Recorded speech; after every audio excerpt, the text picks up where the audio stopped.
Neat ಪ್ರತಿಭಟನೆ ಪ್ರಧಾನಿ Modi video ಸಂದೇಶ ಕುರಿತಂತೆ ಮೋದಿ ಅವರ ವಿಡಿಯೋ ಸಂದೇಶಕ್ಕೆ ಮಲ್ಲಿಕಾರ್ಜುನ್ ಖರ್ಗೆ ಅವರು ಕೂಡ ತಿರುಗೇಟನ್ನ ಕೊಟ್ಟಿದ್ದಾರೆ.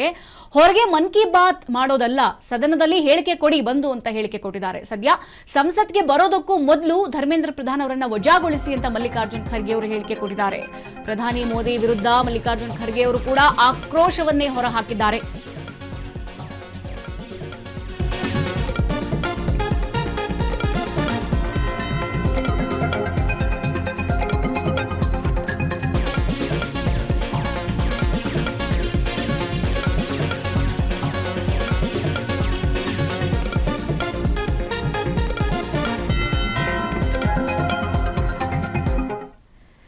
ಈಗ ನೀಟ್ ಪ್ರತಿಭಟನೆ ವಿಚಾರಕ್ಕೆ ಸಂಬಂಧಪಟ್ಟಂತೆ ಪ್ರಧಾನಿ ನರೇಂದ್ರ ಮೋದಿ ಅವರು ಬೆಳ್ಳಂಬೆಳಗ್ಗೆ ಒಂದು ವಿಡಿಯೋವನ್ನ ರಿಲೀಸ್ ಮಾಡಿದ್ರು. ಈಗ ಆ ವಿಡಿಯೋ ಸಂದೇಶ ಕುರಿತಂತೆ ಮೋದಿ ಅವರ ವಿಡಿಯೋ ಸಂದೇಶಕ್ಕೆ ಮಲ್ಲಿಕಾರ್ಜುನ್ ಖರ್ಗೆ ಅವರು ತಿರುಗೇಟನ್ನ ಕೊಟ್ಟಿದ್ದಾರೆ.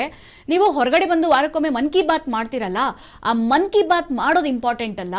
ಈಗ ಪ್ರತಿಭಟನೆ ವಿಚಾರಕ್ಕೆ ಸಂಬಂಧಪಟ್ಟಂತೆ ನಿಮ್ಮ ಹೇಳಿಕೆಯನ್ನ ದಯವಿಟ್ಟು ನೇರವಾಗಿ ಸದನದಲ್ಲಿ ಬಂದು ಕೊಡಿ, ಖುಷಿ ಆಗುತ್ತೆ. ಆದ್ರೆ ಸದನಕ್ಕೂ ಬರೋದಕ್ಕಿಂತ ಮುಂಚೆ, ನೀವು ಸಂಸತ್ತಿಗೆ ಕಾಲಿಡೋದಕ್ಕಿಂತ ಮುಂಚೆ ಕೇಂದ್ರ ಶಿಕ್ಷಣ ಸಚಿವ ಧರ್ಮೇಂದ್ರ ಪ್ರಧಾನ್ ಅವರನ್ನ ವಜಾಗೊಳಿಸಿ ರಾಜೀನಾಮೆ ಕೊಡಿಸ್ಬಿಟ್ಟು ಆಮೇಲೆ ಬನ್ನಿ ಅಂತ ಪ್ರಧಾನಿ ಮೋದಿ ವಿರುದ್ಧ ಈಗ ಮಲ್ಲಿಕಾರ್ಜುನ್ ಖರ್ಗೆ ಅವರು ಆಕ್ರೋಶ ಹೊರಹಾಕಿದ್ದಾರೆ. ಮಲ್ಲಿಕಾರ್ಜುನ್ ಖರ್ಗೆ ಅವರು ಕೂಡ ಸತತವಾಗಿ ಎರಡು ದಿನದ ಹಿಂದೆ ಜಂತರ್ ಮಂತರ್ನಲ್ಲಿ ನಡೀತಾ ಇರುವಂತಹ ವಿದ್ಯಾರ್ಥಿಗಳ ಪ್ರೊಟೆಸ್ಟ್ ಜೊತೆಗೆ ರಾಹುಲ್ ಗಾಂಧಿ, ಮಲ್ಲಿಕಾರ್ಜುನ್ ಖರ್ಗೆ ಅವರು ಎಲ್ಲರೂ ಕೂಡ ಭಾಗಿಯಾಗಿ ವಿದ್ಯಾರ್ಥಿಗಳಿಗೆ ಸಪೋರ್ಟ್ ಅನ್ನ ಮಾಡ್ತಾ ಇದ್ದಾರೆ. ಅಷ್ಟೇ ಅಲ್ಲ, ಕಾಕ್ರೋಚ್ ಜನತಾ ಪಾರ್ಟಿ ನಡೆಸ್ತಾ ಇರುವಂತಹ ಈ ಒಂದು ಪ್ರತಿಭಟನೆಗೂ ಕೂಡ ಅವರು ತಮ್ಮ ವಿಶ್ವಾಸವನ್ನ ವ್ಯಕ್ತಪಡಿಸಿದ್ದಾರೆ.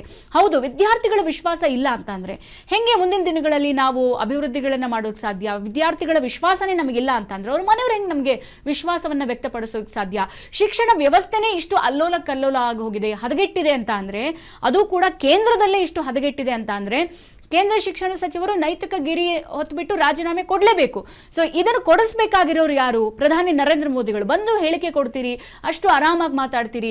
ಹೌದು, ನೀಟ್ ಅಕ್ರಮ ಇಷ್ಟು ದೊಡ್ಡ ಚರ್ಚೆ ಆಗುತ್ತೆ ಅಂತ ಗೊತ್ತಿರಲಿಲ್ಲ, ವಿದ್ಯಾರ್ಥಿಗಳ ಅನ್ಯಾಯ ಆಗಿದೆ, ಅಲ್ಲಿ ಎಲ್ಲಿ ಅನ್ಯಾಯ ಆಗಿದೆ ಅದಕ್ಕೆ ನಾವು ನ್ಯಾಯ ಕೊಡಿಸ್ತೀವಿ, ಈ ನೀಟ್ ಪ್ರಶ್ನೆ ಪತ್ರಿಕೆ ಸೋರಿಕೆ ಸಂಬಂಧ ನಾವು ಇನ್ನಷ್ಟು ಗಟ್ಟಿ ನಿಲುವು ತೆಗೆದುಕೊಳ್ತೀವಿ ಅಂತ ಹೇಳಿಕೆ ಕೊಡ್ತಿರಲ್ಲ, ಹೇಳಿಕೆಗಳನ್ನ ದಯವಿಟ್ಟು ಹೇಳಿಕೆಯಾಗಿ ಉಳಿಯೋದಕ್ಕೆ ಬಿಡಬೇಡಿ, ಜೀವಂತಗೊಳಿಸಿ ಆ ಹೇಳಿಕೆಗಳನ್ನ. ಅವು ಜೀವಂತ ಆಗ್ಬೇಕು ಅಂತ ಅಂದ್ರೆ ಧರ್ಮೇಂದ್ರ ಪ್ರಧಾನ್ ಅವರನ್ನ ನೀವು ಸಂಸತ್ಗೆ ಕಾಲಿಡೋದಕ್ಕಿಂತ ಮುಂಚೆ ಅವರನ್ನ ರಾಜೀನಾಮೆ ಕೊಡಿಸ್ಬಿಟ್ಟು ಬನ್ನಿ. ಮನ್ ಕಿ ಬಾತ್ ಹೇಳಿದಷ್ಟು ಸುಲಭ ಅಲ್ಲ. ನೀವು ಇವಾಗ ವಿಡಿಯೋ ಹರಿಬಿಟ್ಟಿರೋದು, ಹೇಳಿದಂತ ಕೆಲಸ ಮಾಡಿ ಆಮೇಲೆ ನೇರವಾಗಿ ಸಂಸತ್ಗೆ ಬನ್ನಿ ಅಂತ ಹೇಳಿ ಮಲ್ಲಿಕಾರ್ಜುನ್ ಖರ್ಗೆ ಅವರು ನರೇಂದ್ರ ಮೋದಿ ಅವರ ವಿಡಿಯೋಕ್ಕೆ ಸಂಬಂಧಪಟ್ಟಂತೆ ತಿರುಗೇಟನ್ನ ಕೊಟ್ಟಿದ್ದಾರೆ.